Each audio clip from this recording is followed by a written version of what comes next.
How's it going, guys? Winter Kills here, and welcome to a brand new discussion video. So today's topic is going to be about decks that I'm looking forward to play under Master Rule 5. Now, a lot of these decks that I'm choosing are decks that are some of my favorites of all time, and decks that I feel though have been sort of hindered and sort of left behind under Master Rule 4 and all of the link mechanics and stuff over the past few years. Now, with that being said, I'm choosing these decks specifically not because I think they'll be tier 1 out of the gate once April 2020 hits, but I think it's just because these decks will be able to sort of go back to a return, to their originality and be able to play like they used to, and be much better off for it. 100%. Again, not tier 1. I don't think these decks are going to be out of the gate amazing, but you'll be able to play them like you used to, and they might even be a bit better so because of all the new cards in the pool currently, and could also just be viable again, which is just absolutely amazing to say, especially for some of these other decks that we'll talk about in the first one specifically. But again, so looking forward to the new rule set. It's going to be so refreshing, and the game as a whole is just going to get so much better in my opinion, and I cannot wait. In fact, the worst thing about Master Rule 5 is how much time we have to wait in between now and April 2020 before we can get to that point where we can actually officially play under that rule set. So let's get into the video. The first deck I want to talk about is, of course, none other than DDD, and it's a no-brainer that this deck is on this list.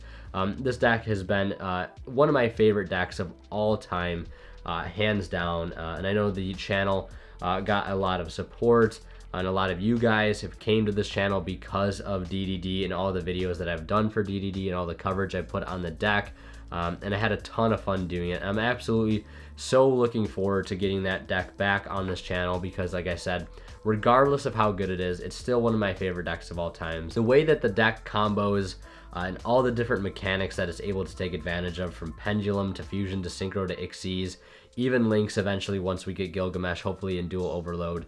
It's just such a versatile strategy and can put up a good going first board and can even play as a going second deck, of course, under Gilgamesh and all the different types of ways that you can play it with that card involved. And cards like Needle Fiber and Cloth Heap that will be legal by the time that we get this new rule set in place. And to mention all the other DDD cards that we're getting soon, like DD Vice King and the Zero God Reggie card. Those cards will just make the deck so much better, and if you add on top of that the new rule set, just going to be so much fun to play. And I actually had the chance last night to play test with a friend under the new rule set and actually play a few games with DDD, and it just felt so weird but yet familiar to be able to combo with DDD again without the need of a link monster. Not to say that you won't need any links with the deck. Like I said, Cloth Heap, Gilgamesh, and Needle Fiber will be all amazing additions to the deck on top of everything else. But to be able to go about your fusion play, follow it up with another fusion, and then maybe another Synchro or an Xyz without having to first summon to his own link monster points to, is just so fun.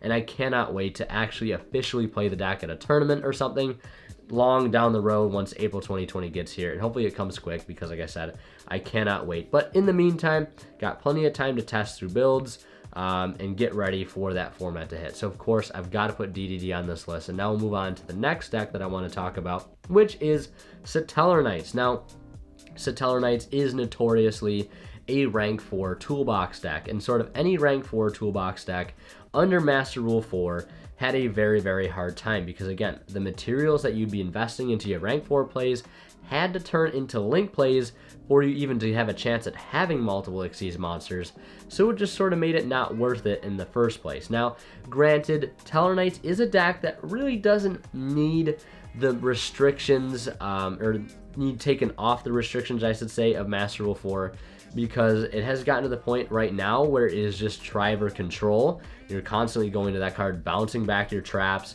bouncing back everything they have to take a card out of their hand and slowly play the beatdown and control game. But now you can actually focus on putting pressure in the following turns by not only just having one Xyz, but following up with maybe 2 or 3 total Xyzs on the board, added a Castel, or a Tornado Dragon on top of it, or a Delta Rose, whatever it may be on top of your normal board, because sometimes those end phase Altair plays would be for naught necessarily if your Triver didn't get cleared, if they opted not to clear that card. And you just still be limited to just the 1 rank 4 play, but now you have the opportunity to be able to split it up into 2 or maybe even 3 rank 4s, depending on how much card advantage you have. So again, this is a deck that will be sort of unchained by the new rule set, and I cannot wait to play it again. Tellarknights is very near and dear to my heart. One of the first decks I started covering on this channel way back when in 2015. And again, I cannot wait to be able to play the deck like I used to be able to play it again back in Master Rule 3. So had to put Tellarknights on this list, hands down. And the next deck I wanted to talk about is, of course, Mermails. Now, you guys know Mermails has probably got to be my favorite deck of all time. I've covered the deck so many times on the channel. Again, a lot of you guys might be here for the Mermail content I've done in the past, and I appreciate you all for staying around. Same thing for everybody else. If you came here to follow a certain deck, I really appreciate all the support. But, of course, Mermail. Where do I start with Mermail? Obviously, one of the first things we can talk about is the Bahamut Shark play. The coveted Bahamut Shark date. Ever since back when we were summoning Abyss Trite off of Bahamut Shark, this card has seen so much play in the deck. Be able to detach your Dragoons, get a free body, and also a search was just so amazing, to pass up. And especially once we got Totally Awesome, we were able to add to our going first boards with a negate, with also a card that recycles and takes the card that we negate. It just felt like a no-brainer. And ever since the induction of Master Rule 4 in Links, Bahamut Shark has increasingly, I should say, have gotten worse. Because, it just was never a card you wanted to go for, because it had meant that you were clogging up both of your extra monster zones, and you would have to be able to make another link on top of all that to be able to get something else on board, like a Gaios or a Synchro, whether it be Brionek or Whiter to Whale or Trish or Tatsunoko, whatever it may be. It just meant you were going to have to put so much more resources into the play, which means you'd have to open so much better, which means that it would happen way less likely, and oftentimes I found myself cutting Bahamut Shark completely. But now, again, having the chance to actually test under these new rule sets, like I did the other night, you're still able to put out these amazing boards of a Bahamut Shark, Double Toad, and, Abyss Gaios, still making Alacia, granted, because Mermails is one of those decks that won't completely leave Links behind, like a deck like Tellarknights, or DDD even might, but DDD will still play Links, of course, Cloth Heap, Needle Fiber, Gilgamesh, to say the least. But, of course, Mermails not leaving their Link behind. Alacia is still a hell of a card. Same thing with Mastar Boy. You could still opt to play that if you wanted. But the Reliance simply being taken off of Links is going to allow the deck to have a return to form, which is so amazing, and it's just so fun to be able to play the deck like that again. And can't wait, again, to play it officially once April 2020 gets here. So, of course, I had to put Mermail on the list. Now, moving on, I want to talk about Invoked. Of course, Invoked, the coveted fusion-based deck. Now you can go back to the Invoked Windwitch build, which is one of the first builds of Invoked that was really popular and successful way back when in 2017, because Crystal Wing Ragin was just a really hard board to beat, especially when backed up with cards like Artifact Sanctum and Hand Traps. Even in today's meta, that is absolutely devastating to try to go through, and granted, a Crystal Wing that cannot be destroyed by card effects also. And since Ragen's Book of Moon effect is so much better, since Links aren't going to be the dominant factor in Master Rule 5, like I said, Ragen just gets so much better, because obviously you couldn't book Links, but now everybody's not so focused on making Links. They're going to be focused on making Synchros, Fusions, and Xyzs again, and then, of course, the added value from Ragen just goes up exponentially at that point. But yeah, even decks like Invoked Mech Knight, all sorts of variants of Invoked, being able to go into double fusion turn one, whether it be, Mechaba Ragen or Mechaba Caliga or Ragen Caliga, whatever combination of cards it might be, you're able to still pull it off without having to put resources into your Links first. Now, granted, Invoked, still a deck that I think will play its Link monster. Alistair, Invoker of Madness is an amazing card, and Book of Law just got so much better because, again, you don't have to tag out into the extra monster zone. You can put that fusion anywhere you want.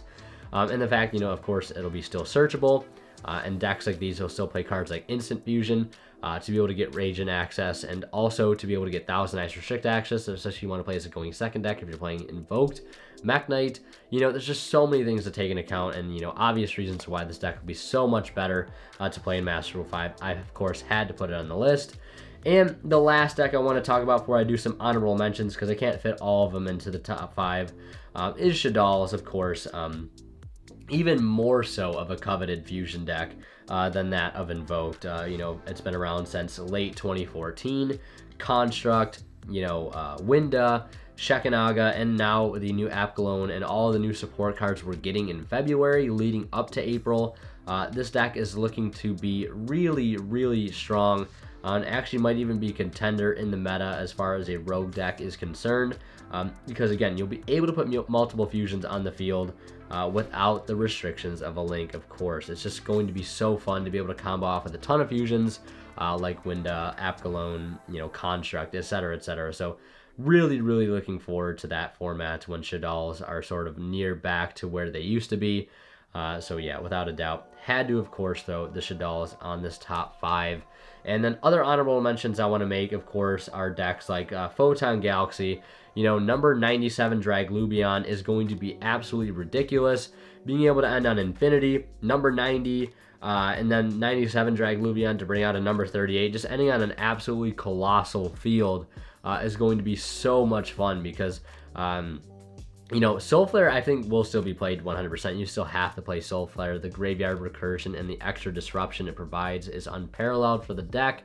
But taking advantage of cards like Draglubion and being able to still pull off Infinity number 90 without having to throw resources into a Link is still going to be absolutely fantastic at the end of the day. So cannot wait for that. And of course, Burning Abyss is another deck as well. Well, granted, my current Earth BA deck does not change really at all under the new Master Rule set.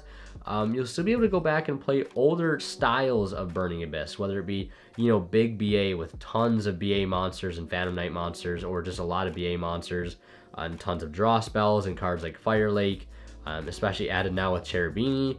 Like, the deck is going to be able to have such a fun play style that I loved the most about BA back when I played it in 2015, early 2015.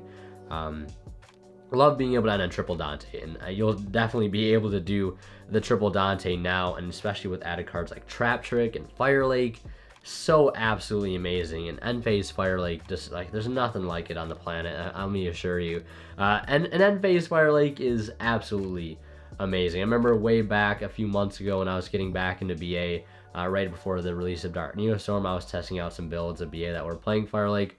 And I remember countless times on stream resolving and testing out Fire Lake. It was just so fun and so nostalgic to me to be able to actually go back and play that deck under Cherubini. And now, especially with the new rule set coming, like, you can even go further back to the older play style, which may or may not be as good as the current builds of BA that we've been seeing, especially Block Dragon BA builds, as Burning Abyss decks as they may be. Pure BA, PK BA will 100% be viable again, which is absolutely amazing. I love to hear it, and I know a lot of you guys out there will love to hear that as well. But yeah, that's going to do it for this little discussion video. I want to have a quick chat, just sort of talking about decks that I am super excited for. Wanted to get this off my chest and share with you guys. And of course, a couple other things I wanted to mention is I do plan on doing test hands and some IRL content for Master Rule 5. Like I said, test hands and maybe some dual videos as well under the Master Rule 5 rule set, so we can get sort of a sneak peek into the future and all sort of be able to discuss, and take a look at how decks will play and operate, and how I might change certain decks, based on those changes. You guys will see them in profiles and test hands and duels and stuff, like I said. Early MR5 content, so you guys have that to look forward to. Also, don't forget to join the Discord.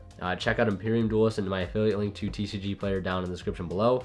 And yeah, thank you guys so much for watching. As always, WinnerKill sign out. We'll see you guys in the next one.